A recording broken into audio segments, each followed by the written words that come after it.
Friends, എല്ലാവർക്കും എൻ്റെ YouTube ചാനലായ Priya's വ്ലോഗിലേക്ക് സ്വാഗതം. കുറച്ച് നാളുകളായില്ലേ നമ്മൾ വീഡിയോസൊക്കെ ചെയ്തിട്ട്.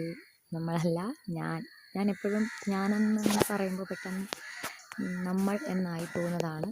അത് സ്വാഭാവികമായിട്ടും അങ്ങനെ വരുന്നതാണ്.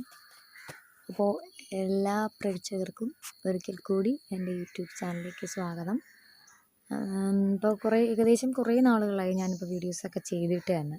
അപ്പോൾ പുതുതായിട്ട് വീഡിയോസൊക്കെ ഇങ്ങനെ ചെയ്യാനായിട്ട് ആരംഭിച്ചിരിക്കുകയാണ്. അപ്പോൾ അതിനായിട്ട് ചെറുതായിട്ടൊരു ഇൻട്രൊഡക്ഷൻ വീഡിയോ മാത്രമാണിത്. ഞാനിപ്പോൾ കുറച്ച് കഥകളൊക്കെ വായിച്ചുകൊണ്ടിരുന്ന സമയത്ത് ഇങ്ങനെ ആലോചിച്ചു, എന്തുകൊണ്ട് അങ്ങനെ ഒരു വീഡിയോ ചെയ്തുകൂടാന്ന്. സത്യമാണ്, ഞാൻ കുറച്ച് വീഡിയോസൊക്കെ ഇട്ടിട്ടുണ്ട്. അത് നല്ലതാണോ ചീത്തയാണോ എന്ന് എനിക്ക് നമ്മളെക്കാട്ടി മറ്റുള്ളവരല്ലേ അത് വിലയിരുത്തേണ്ടത്.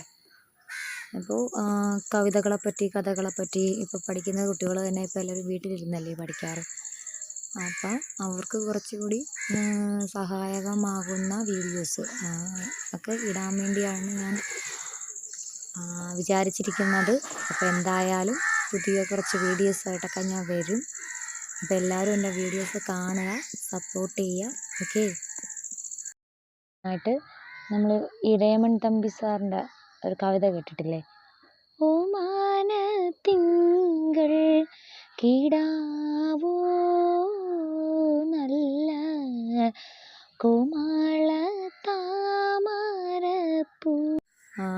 നമ്മൾ ഈ പാട്ട് എൻ്റേതായ ഒരു തനതായ ശൈലിയിൽ ഞാൻ മാറ്റിയിട്ടുണ്ട്.